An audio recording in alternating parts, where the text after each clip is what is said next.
मुख्यमंत्री अखिलेश यादव ने मुजफ्फरनगर हिंसा को दुर्भाग्यपूर्ण बताया है। उन्होंने कहा है कि सरकार हिंसा में हुए नुकसान की भरपाई करने की पूरी कोशिश करेगी। मुख्यमंत्री ने मृतकों के आश्रितों को 10-10 लाख की आर्थिक मदद और परिवार के एक सदस्य को सरकारी नौकरी देने का ऐलान किया है। कल से यूपी विधानसभा का मानसून सत्र शुरू हो रहा है। इससे पहले सर्वदलीय बैठक में सदन को सुचारू रूप से चलाने पर चर्चा की गई। तो विपक्षी दलों ने मुजफ्फरनगर हिंसा के मुद्दे पर सरकार को घेरने की रणनीति बनाई है। मुजफ्फरनगर के पूर्व एसएसपी सुभाष दुबे को सस्पेंड कर दिया गया है। उनके खिलाफ विभागीय जांच के आदेश दिए गए हैं। हिंसा के वक्त उन पर वक्त रहते उचित कदम नहीं उठाने के आरोप हैं। तो कांग्रेस नेता पीएल पुनिया ने एसएसपी के निलंबन पर सवाल उठाए हैं। लोकसभा चुनाव के मद्देनजर यूपी बीजेपी के सभी बड़े नेताओं को दिल्ली तलब किया गया है। 17 सितंबर को पार्टी अध्यक्ष राजनाथ सिंह के घर सूबे के सभी बड़े नेताओं की बैठक होनी है। मुरादाबाद में जमीन के बदले लोन लेने के नाम पर करोड़ों का फर्जीवाड़ा सामने आया है। इस मामले में 5 बैंक अधिकारियों पर केस दर्ज किया गया है। क्राइम ब्रांच को मामले की जांच सौंप दी गई है। इटावा में मिड डे मील खाने से एक बच्चे की मौत हो गई है, जबकि 5 बच्चे बीमार हैं। इन बच्चों ने कल स्कूल में खाना खाया था और घर जाकर इनकी तबीयत बिगड़ गई। फिलहाल मामले की जांच की जा रही है। लखनऊ के चिड़ियाघर में अब तक 17 काले हिरणों की मौत हो चुकी है। IVRI बरेली की रिपोर्ट में जहर से मौत की आशंका जताई गई है। हिरणों में संक्रमण फैलने के अंदेशे के चलते जू प्रशासन की मुश्किलें और बढ़ गई हैं।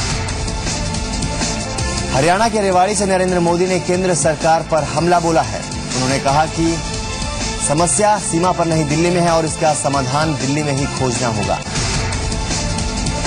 मोदी ने भाषण के बीच में मंच से आकर पूर्व सैनिकों को नमन किया और सेना से सेक्युलरिज्म की सीख लेने की नसीहत दी। उन्होंने कहा कि सरकार आई तो सेना को आधुनिक बनाएंगे।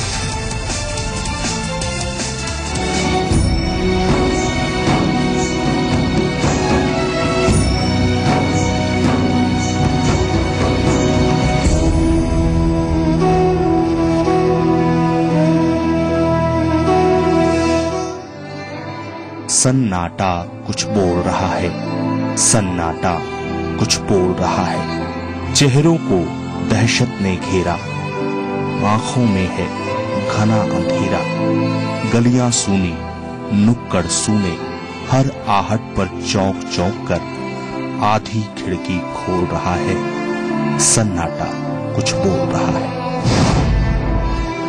मुजफ्फरनगर में हुई सांप्रदायिक हिंसा ने न केवल यहाँ की शांति को स्वाह किया, बल्कि इसमें यहाँ की साझी विरासत भी जलकर खाक हो गई। मुजफ्फरनगर के कवाल गांव से शुरू हुई सांप्रदायिक हिंसा ने धीरे धीरे कई गांव को अपनी चपेट में ले लिया। बाकी कसर सियासी पार्टियों के राजनीतिक हितों ने पूरी कर दी। आज कवाल गांव में मौत सा सन्नाटा है। इस समय हम कवाल गांव में मौजूद हैं और किस तरह की यहाँ स्थिति है, किस तरह का दंश इस गांव ने झेला, ये पूरी रिपोर्ट हम दिखाएंगे अपने इस खास प्रोग्राम में। कवाल गांव की खामोश गलियों में छिपी हैं सैकड़ों कही अनकही कहानियां।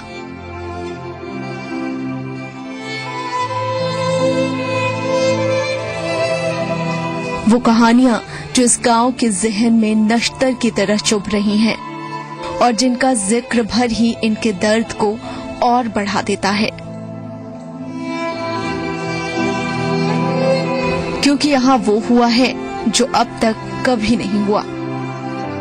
इस समय हम कवाल गांव के प्रवेश द्वार पे हैं और जिस तरह से यहाँ पर सांप्रदायिक नफरत फैली, उसके जख्म कह सकते हैं कि प्रवेश द्वार पे ही देखने को मिल जाते हैं। जहाँ पर पहले हमें सुंदर खूबसूरत हलचल देखने को मिलती थी गांव की, अब यहाँ सुरक्षा बल तैनात है और अपने आप में ये नजारा पूछ रहा है आखिर किस तरह के यहाँ पर हालात हुए, आखिर क्यों इस गांव में नफरत फैली। गुजरे 7 सितंबर की कड़वी यादों से लोग यहाँ अब तक उबर नहीं पाए हैं।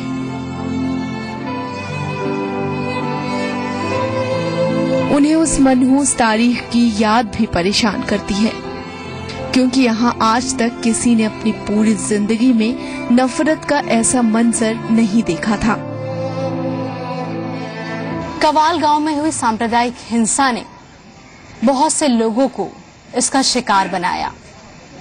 यहाँ के गांव वालों के चेहरे पे आज भी उस दिन का खौफ साफ नजर आता है। इनसे बात करने की कोशिश करते हैं और जानते हैं कि किस समय उस समय हालात बने हुए थे। अच्छा ये बताइए, आप बड़े बुजुर्ग हैं, पहले भी इस तरह के हालात? नहीं, ऐसा नहीं हुआ कभी नहीं हुआ। अम्मा आप क्या कहना चाहेंगी? आपने पहले भी लड़ाई झगड़े हुए थे, पर कभी इस तरह की हिंसा? नहीं, ऐसा नहीं हुआ कभी भी। हाँ, ऐसा नहीं हुआ कभी भी। डर लगता है उस? डर लगा है अब जा। हाँ, डर लगा है देख के, और गली में कोई निकला भी नहीं जाता।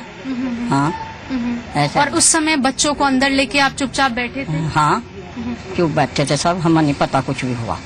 हाँ, इस चीज का कैसा हुआ। अच्छा बाबा जी, आप बताओ कि कभी आपने देखा है इस तरह की जो घटनाएं हुई? नहीं, कोई नहीं हुई, इतने बड़े हो गए हम तो।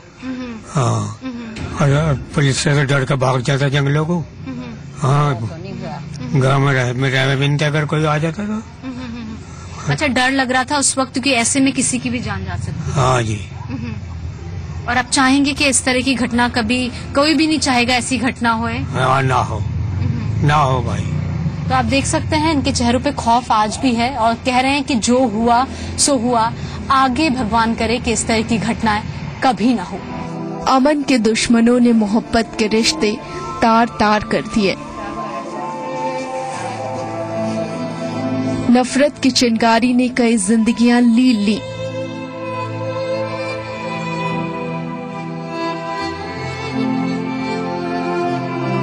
और अनगिनत ऐसे सवाल खड़े कर दिए जिनका जवाब ढूंढ पाना अब तक मुमकिन नहीं हो पाया है। कवाल गांव का अमन जल रहा था। ना कोई यहाँ पर समझाने वाला था, ना ही समझने वाला था। हालात ये हो गए हैं यहाँ पर कि चारों तरफ सन्नाटा पसरा है। जितने भी स्कूल हैं वो बंद हैं। आप हालात सामने देख सकते हैं, ताले लटके हुए हैं यहाँ पर स्कूलों पे। करीब 12 स्कूल है और चारों तरफ यही हालात दिखते हैं। एक छोटा सा बच्चा हमारे साथ है, उसके चेहरे पे तो खौफ है। क्या बताना चाहता है, क्या समझना चाहता है, आइए उससे जानने की कोशिश करते हैं। ये बताओ कि क्या देखा तुमने, किस तरह के हालात थे? जी बहुत डर लग रहा था। यहाँ पर सारा गांव सील कर दिया था। जब यहाँ के बाहर के आदमी आए तो यहाँ से तोड़फोड़ करी, बदतमीजी कर रहे थे। तुम्हें डर लग रहा था? जी बहुत डर लग रहा था जी। और स्कूल भी नहीं जा पा रहे थे हम लोग। हमारे 15 तारीख से एग्जाम थे, वे भी नहीं हुए। और कितने दिनों में घर से बाहर निकले हो अब तुम, और चाहोगे कि किस तरह का भगवान करे कभी ना हो? जी ऐसा तो पूरे देश में भी ना हो। हम पूरे 15 दिन में घर से आए हैं। तो आप देख सकते हैं किस तरह से हालात बिगड़े। और बच्चे ने कहें तो मासूमियत में सही बहुत अच्छी बात की कि न सिर्फ उसके गांव में बल्कि पूरे देश में इस तरह के हालात जो पनपे हैं, आपसी जो नफरत हुई है, ऐसे हालात कभी ना हो। किसी का काम छूटा तो किसी का घर पार, किसी की पढ़ाई चौपट हुई तो किसी का कारोबार। 5 दिनों की सर्द खामोशी के बाद अब लोग घर से सहम कर निकल रहे हैं।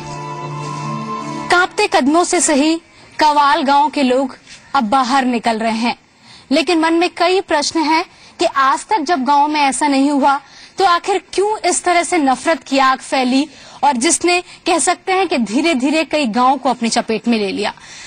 यहाँ पर कुछ लोग हमारे साथ जुटे हैं, आइए उनसे बातचीत करते हैं। क्या कहना चाहोगे, पहले कभी आपने भैया ऐसा देखा था जैसे एकदम से कह सकते हैं तांडव जो हुआ पूरे शहर में? ऐसा कभी नहीं हुआ जी। ऐसा कभी नहीं हुआ। और अगर आपकी गांव की बात करें तो किस तरह का माहौल है, और अभी भी क्या आप लोग सहमे हुए हैं? हाँ, डरे हुए हैं सभी थोड़े थोड़े जो है इस तरह से। लेकिन जिस तरह लोग गांव में आने लगे तो धीरे धीरे अपने काम पे भी जाने लगे। अच्छा, आप क्या कहना चाहेंगे, नाम बताइए? अरुण कुमार। अच्छा अरुण, डर लगता है अभी जो हालात हुए? हाँ जी, इससे पहले दंगा नहीं हुआ, इस बार ज्यादा दंगा होता है और डर तो सभी को लगा है। अब धीरे धीरे जैसे स्कूल बंद है, बहुत चीजें बंद है, धीरे धीरे कब तक आखिर सामान्य हो पाएगा? लगता है कि पता नहीं कब ये सब ठीक ठाक हो जाए। लगता है नेता लोग यहाँ पर आ रहे हैं, शायद शांति बनी रहे। अखिलेश यादव आ रहे हैं, क्या उम्मीद जता रहे हैं आप लोग? वैसे उम्मीद तो यह शांति बन जाएगी। अच्छा, आप क्या कहना चाहेंगे? यही कहना है कि बस अपना सब रल मिल के और सुख शांति बनी रहे। आए तो दोनों पक्ष को समझाए, इसीलिए कुछ होए हमारे दिलों का डर कम होए। बहुत अच्छी बात की कि आए तो कुछ ऐसा समझाएं, दोनों पक्षों को समझाएं जो उनके दिल में जो बसी नफरत है। पता नहीं कहाँ से वो नफरत आ गई, इतने लंबा इतिहास है, कवाल गांव में इस तरह की घटनाएं कभी नहीं हुई। क्या कहना चाहेंगे? बस हम तो यही कहना चाहेंगे, शांति रहे गांव में, तनाव जो है वो खत्म हो जाए, लोग बाग अपने काम पे जाने लगे और जो तनाव फैला हुआ है गांव में बस सब अपना शांति से रहें, तनाव वाली बात जो है वो खत्म हो जाए। अच्छा, उस समय जो हालात थे, डर लग रहा था, नाम बताइए पहले। नाम मोहित कुमार जी। वैसे उस समय हालात जो थे काफी गंभीर थे, पर देखते हुए ऐसे नहीं होना चाहिए था, ऐसे अब हुआ है। उन दोनों लड़कों को मार दिया गया है। तो ऐसा कभी ना, धीरे धीरे गांव में भी बढ़ा। आप क्या कहना चाहेंगे? ऐसा होता है, एक जो भी मरता है आखिर कह सकते हैं वो किसी का भाई होता है, बेटा होता है, ऐसे ना हो कभी। ऐसा ना हो जी, कभी बिल्कुल भी ऐसा ना हो। किसी बहन भाई से होता है, ऐसे बहन भाई के रक्षाबंधन का त्योहार होता है, बहन से भाई हो जाता है। अच्छा, इस तरह की सांप्रदायिक हिंसा होती है तो कह सकते हैं कि धीरे धीरे अफवाहों का दौर भी चलता है, लोग भ्रमित हो जाते हैं। आप क्या कहना चाहेंगे कि जैसी अफवाह है उस पर विश्वास ना करें, संयम से रहें? संयम से रहे। मान लिया जैसे गांव में हो रहा है ऐसा ना हो, आगे भी जो है रल मिलकर रहे। तो आप देख सकते हैं ये कवाल गांव के कह सकते हैं ये युवा वर्ग है और सभी ये चाहता है कि जो हुआ ये कभी ना हो और यहाँ पर जितने भी लोग हैं वो मिलजुल कर रहें। अमन के गांव में नफरत का जहर जिसने भी घोला, लेकिन भुगता सबने है। दर्द और आंसुओं का कोई मजहब नहीं होता, इस बात को बखूबी समझ रहा है कवाल गांव। वक्त है एक ब्रेक का, लेकिन ब्रेक के बाद कवाल के अनकहे दर्द की कुछ और कहानियों से आपको रूबरू कराएंगे।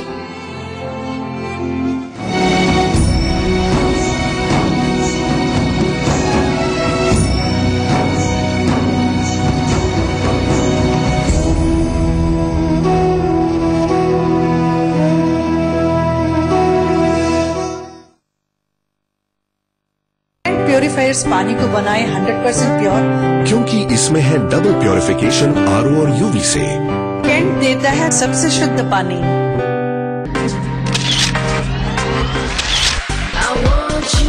बाबा, the freshness of life। Scholarship जो हम जीतेंगे, जो चाहे वो बनेंगे, अपनी राह खुद चुनेंगे, कोलगेट जो करेंगे। कोलगेट दे रहा है 1 लाख रुपए तक की स्कॉलरशिप्स। बस पैक पे लिखे नंबर पर कॉल कीजिए और स्कॉलरशिप जीतने का मौका पाइए। 200 स्कॉलरशिप्स हैं तो आज ही अपना पैक ले आइए। पीछे पीछे वक्त चला, आगे निकल गए हम तुम, सोचो ऐसा क्या कर गए। मैं शुद्ध हूँ, शुद्ध प्लस पान मसाला, तुम में भी मैं हूँ।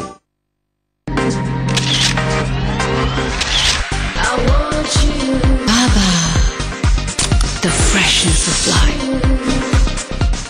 अरे मैं मुखिया हूँ।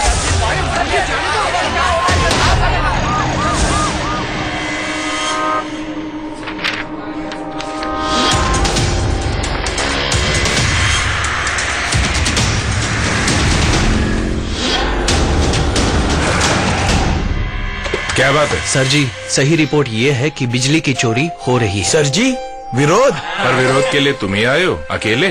गांव वालों की विनती आई है मेरे साथ, वो नहीं दिख रही आपको? सबके हस्ताक्षर, यानी पूरा गांव आया है मेरे साथ। इस सवारी को तो भार उठाने की आदत है, आप उठा पाएंगे? देखता हूँ। TVS Excel super heavy duty, एक नई सोच। अपने प्रदेश और उसके गौरव की बात हो तो सबकी जुबान पर सिर्फ जी उत्तर प्रदेश उत्तराखंड, प्रदेश का नंबर 1 न्यूज चैनल जी उत्तर प्रदेश उत्तराखंड। अपना प्रदेश अपना देश। होंगे बच्चे स्वस्थ गले, फूलेगा बचपन, इन्हें पिलाओ मुगली गुट्टी 555।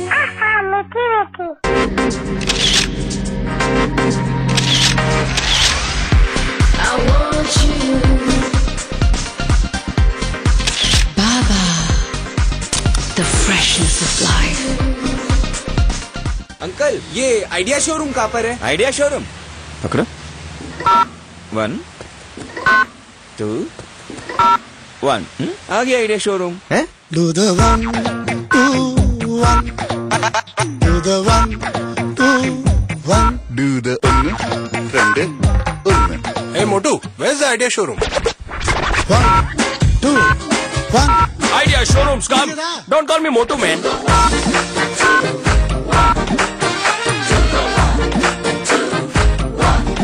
1 2 1 डायल करो और जहाँ खड़े हो वहीं आएगा आइडिया शोरूम। यही पाइए टॉक टाइम ऑफर्स, वैस, इंटरनेट प्लान, सब कुछ।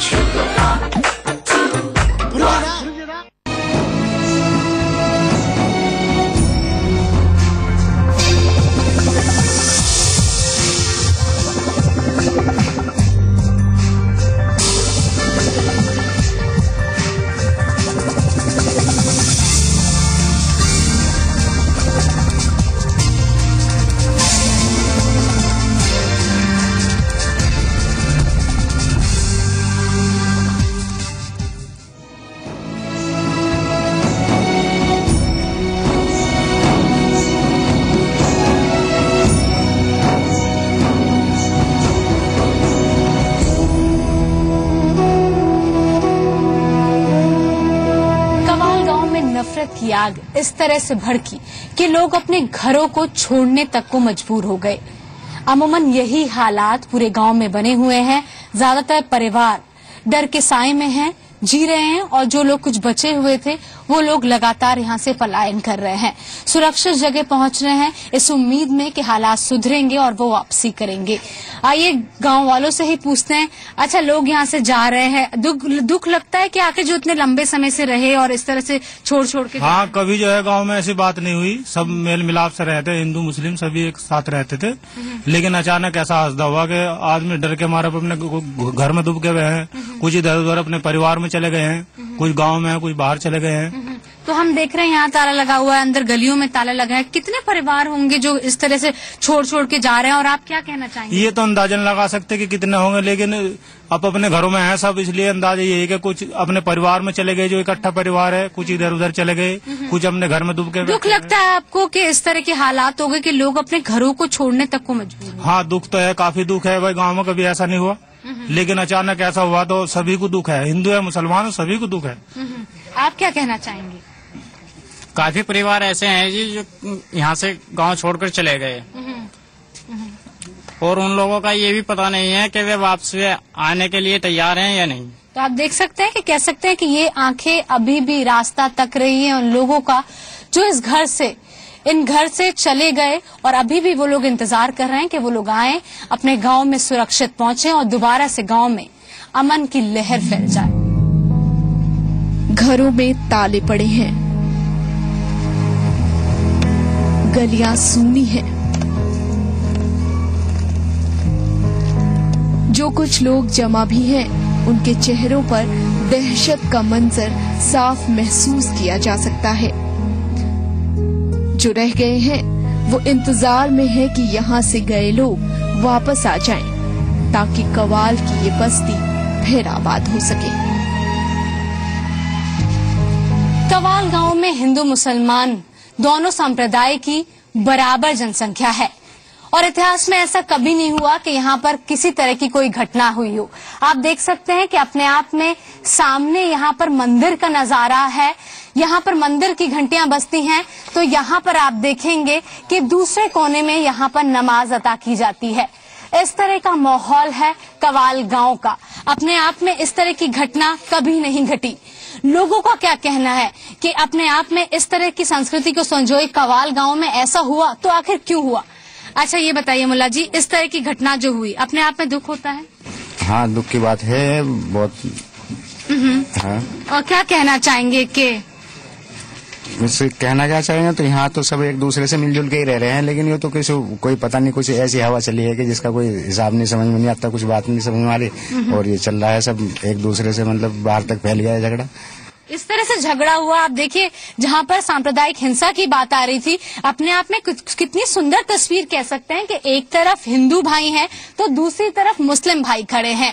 ये कवाल गांव की तस्वीर है। न जाने कौन कहता है कि यहाँ से हिंसा भड़की, पर अपने आप में जो हुआ वो शर्मनाक था। अच्छा, आप क्या कहना चाहेंगे, जो यह इतने ऐसी घटना हुई, अगर हमारे राजनेता जो कि दावे भरते हैं धर्म निरपेक्षता के, वो चाहते तो ये खत्म कर सकते थे? दरअसल बात यह है, यहाँ से जो है न शासन की कमी है, प्रशासन की कमी है, कोई किसी को पूछने वाला नहीं है। हर आदमी अपनी जगह चुप बैठा। ये लोग मर रहे कट रहे, इनकी कोई दाद फरियाद नहीं। और नेता कह सकते हैं कि ऐसे में की तो हंडिये पकड़ी, उन्हें तो वोट चाहिए, बैंक बैलेंस बना रहे अपना, और यहाँ कुछ नहीं है। ऐसा कभी नहीं हुआ हमारे गाँव में। दुनिया में कोई झगड़े हुए, फिसाद हुए, लेकिन यहाँ कोई सभी जगह भाईचारा रहा। हर त्योहार बड़े प्यार से मनाते थे।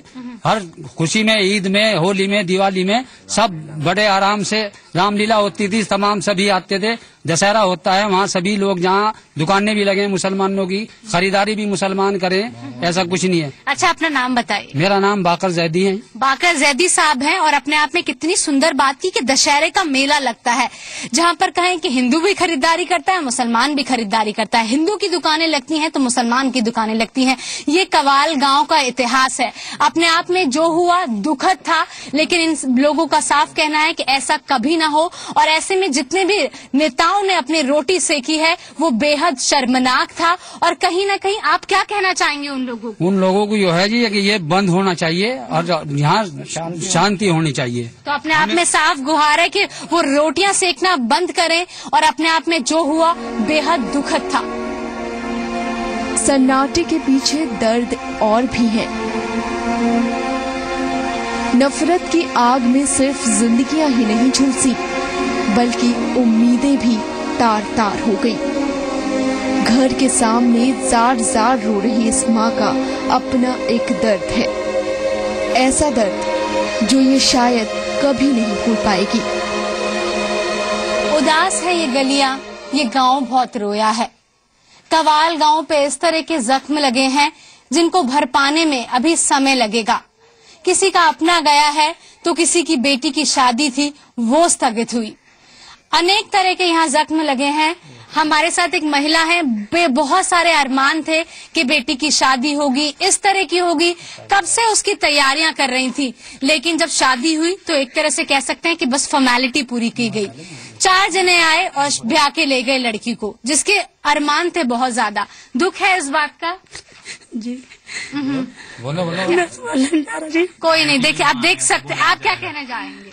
हम ये कहना चाह रहे हैं कि जी बस चार आदमी, 2 लड़कियों की शादी थी और 4 आदमी बुला के बस फॉर्मेलिटी पूरी की गई, और वैसे ही जैसा हमें करना चाहिए था वो नहीं हो पाया। दुख रहेगा इस बार, क्योंकि बेटी की शादी का इंतजार करते हैं। मैं दुल्हन की कह सकते हैं कि बहन को दिखाना चाहूंगी, हाथों की मेहंदी लगी हुई है। लेकिन दुख इस बात का है कि जो जश्न मनाना चाहिए था उस तरह का जश्न नहीं मना पाए। अफसोस है जी। दुख है। तो देखिए, माँ का कहना है कि जो अरमान तो दिल के दिल में रह गए बहन। और साथ में कब शादी थी, कितने दिनों तक उन्होंने इंतजार किया? 1 साल से शादी का इंतजार कर रहे थे। अब टाइम पे ऐसा हो गया, पहली तारीख की शादी थी। ये बस मेरे से कुछ कहा नहीं जा। तो आप देख सकते हैं दुख कितना ज्यादा है। 1 साल से जिसकी तैयारी करी थी, आप नीचे देखते हैं, ये अपना कार्ड दिखा रही हैं बेटी का, आंखों में आंसू हैं। दुख है इस बात का कि जिस दिन का इंतजार किया था, पर ऐसा वक्त आ गया कि इस तरह का माहौल हो गया कि अपने आप में कह सकते हैं कि इतनी ज्यादा नफरत पैदा हो गई कि जो जश्न की तैयारी थी धरी की धरी रह गई। अब बस एक कह सकते हैं कि माँ की आंखों में यही अरमान है कि अब जो भी जितनी भी हिंसा हुई है, नफरत हुई है, एक अमन की लहर पैदा होए और जिस तरह से दोबारा से ये गांव था वो पटरी पे आ सके। खता किसी और की, सजा किसी और को। सवाल यही है कि आखिर क्या मिला इस नफरत के माहौल से? जो साथ साथ रहते थे, साथ साथ उठते बैठते थे, वो एक दूसरे से डरने लगे।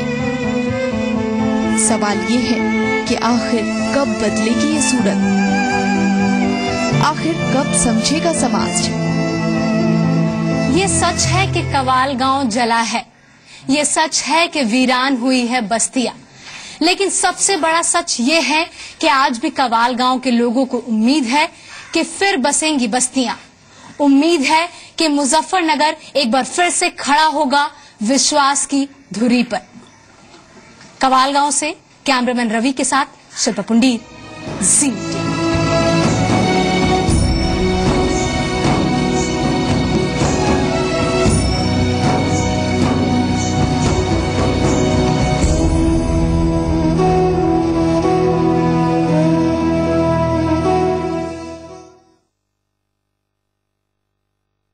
अपने प्रदेश और उसके गौरव की बात हो तो सबकी जुबान पर सिर्फ जी उत्तर प्रदेश उत्तराखंड, प्रदेश का नंबर 1 न्यूज चैनल जी उत्तर प्रदेश उत्तराखंड। अपना प्रदेश, अपना देश।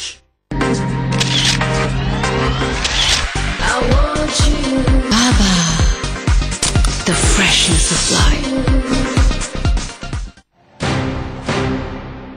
दिन भर की हर हलचल सिर्फ 25 मिनट में, सियासत और समाज का हर अंदाज सिर्फ 25 खबरों में, खेल और खिलाड़ी की खबर, विदेश और व्यापार पर भी नजर। देखिए 25 मिनट 25 खबरें रोज सुबह 9:30 बजे और रात 11 बजे। शॉट्स की शह पर स्कोर्स को मार, खेल के मैदान में खिलाड़ियों का महासंग्राम, किसे मिली शिकस्त, किसने जीती जंग, खेल की दुनिया की हर खबर स्पोर्ट्स टाइम पर रोज शाम 6:30 बजे।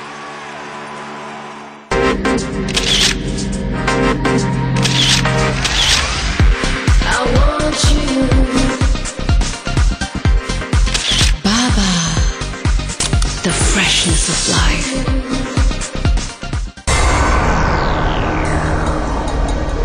चाहिए हर सवाल का जवाब अभी नहीं।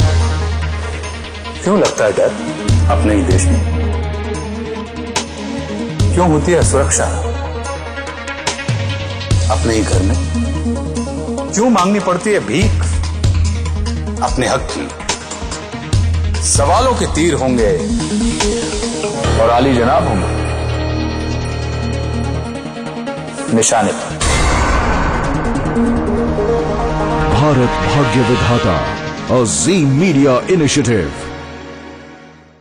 दुनिया भर की हलचल, कहीं दोस्ती कहीं जंग, जिंदगी के हर रंग, दुनिया के किस हिस्से में कब क्या रहा खास, आधे घंटे में दुनिया की सैर। देखिए द वर्ल्ड टुनाइट रोज रात 11:30 बजे।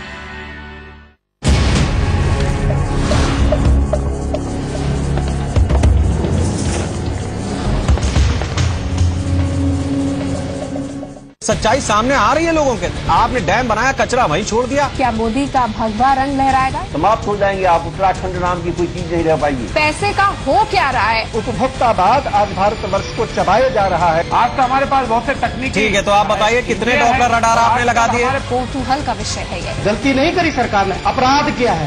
बात आकर अटकती है कानून पर। हमारा काम है सवाल उठाना, हम तो उठाएंगे। देखिए डिबेट एट 8 रोज रात 8 बजे।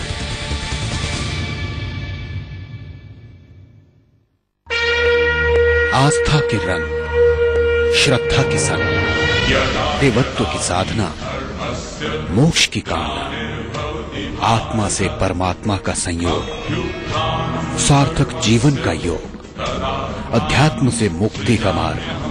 देखिए आराधना रोज सुबह 6:30 बजे। प्रायोजक है MDH दंत मंजन, दांतों का डॉक्टर।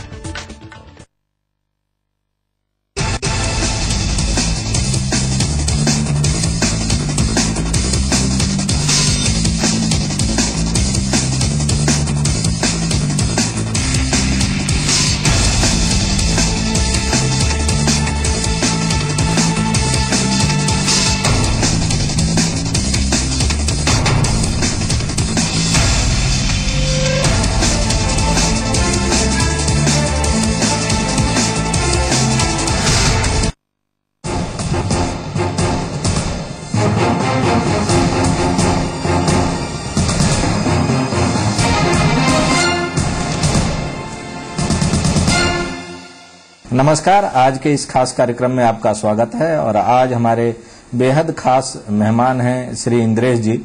इंद्रेश जी का सरोकार तालुकात संघ परिवार से है। संघ के कुछ जो चुनिंदा सीनियर मोस्ट अधिकारीगण हैं उसमें हैं, लेकिन इनकी एक सबसे बड़ी पहचान जो इधर हाल के 10 वर्षों में हम सबके सामने है कि इन्होंने अल्पसंख्यक समाज को संघ के प्रति जोड़ने में एक बहुत बड़ा इन्होंने आंदोलन शुरू कर रखा है और उसमें काफी